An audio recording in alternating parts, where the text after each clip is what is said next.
නූල කැඩිච්ච සරුංගලේ වගේ ඉබ්බා ගාතේ දුවනවා. හාල් මුදලාලි ඔහුට වුණු විදියට, බිත්තර මුදලාලි ඔහුට වුණු විදියට.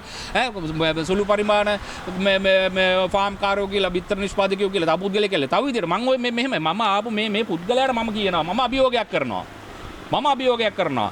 මෙතුමානේ දැන් මේ බිත්තර මේ මිල පාලනය කරනවා අය කියාගෙන පුද්ගලයා මෙතුමාට මම කියන පුළුවන් නම් කුඩා පරිමාණ බිත්තර නිෂ්පාදකයන්ගේ සංගමයේ ඕගොල්ලන්ගේ ෆාම් 10ක හිමිකරුවන් ගෙනල්ලා පුළුවන් නම් මාධ්‍ය හමුවක් කරන්න. නැත්නම් මොකද මේ පිළිබඳව මම දිගින් දිගටම ප්‍රශ්න කරුව හේතුව තමයි මේකේ ලොකු ආධිනව ගැටලු වෙන්නේ ආපනශාලා හිමියන්ට. හරිද? දැන් හෙට දින එන්න තියෙනවා හෙට්ටිපොළ පොලිසියට.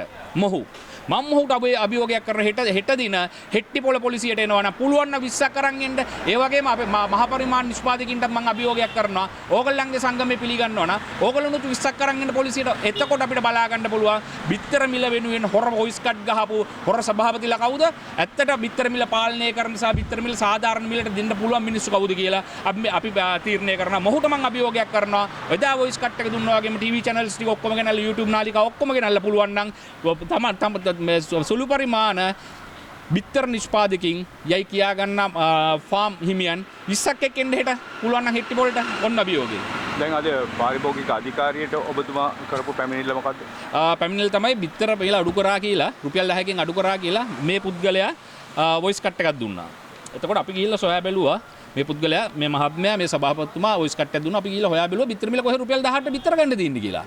කොහොක්වත් බිත්තර නැහැ. එතකොට බිත්තර එතුමා කියන්නේ කීය කියලා 18ක් රුපියල් 18ක් කියලා තමයි එතුමා කියන්නේ. එතකොට එතුමාට මගේ ළඟ හඬපටයක් තියෙනවා එතුමාගේ. මම එතුමාට කතා කරලා ඇහුවා මල්ලි මම ආපනශාලා හිමියන්ගේ සංගමේ සභාපති රුක්ෂාන් අයියා කතා කරන්නේ ආවෝ. මම කිව්වා බිත්තර දැන් කොහෙද අඩුවට දෙන්නේ? අය මෙහෙමයි මේ අපි දැන් ෆාම් වලටත් කතා කරා. මේ මිලට දෙන්න බෑ අපිට. මේ මිලට අපිට දෙන්න බෑ. සුළු පරිමාණ බිත්තර නිෂ්පාදකයෙකුට වියදම යනවා රුපියල් 26ක් විතර. මහා පරිමාණයට 24ක් විතර යනවා කියලා. ඔහුගේ ජංගම දුරකථනයට මාගේ 0.77 55 13 63 කියන මාගේ පෞද්ගලික ජංගම දුරකථනයෙන් මම ඔහුට කතා කරන එකට ඔහු දෙන ප්‍රතිඋත්තර මගේ ජංගම දුරකථනයේ තියෙනවා. මම ඕනම අවස්ථාවක මොකද මම මේ පිළිබඳව මම CID එකට පැමිණිල්ලක් කරන්න බලාපොරොත්තු වෙනවා. කොහෙවත් 18ට බිත්තර නැහැ මේ බොරු ප්‍රචාරයක්ද ගිහිලා තියෙන්නේ. 100% බොරු ප්‍රචාරයක්. දැන් මහත්මයාණන් මම පෙරලා නැවතත් ඔබතුමාගෙන් ප්‍රශ්නයක් අහනවා. ඔබතුමා කොහේ හරි ගිහලා බිත්තරයක් ගන්න නැතුව අනිවාර්ය රුපියල් 25 30 කියනවනේ. ඒක තමයි මේ බොරුව සමාජගත කරපු මේ පුද්ගලයන් නිසි දඬුවම් ලබා දෙන්න කියලා තමයි මම ඉල්ලා සිටින්නේ.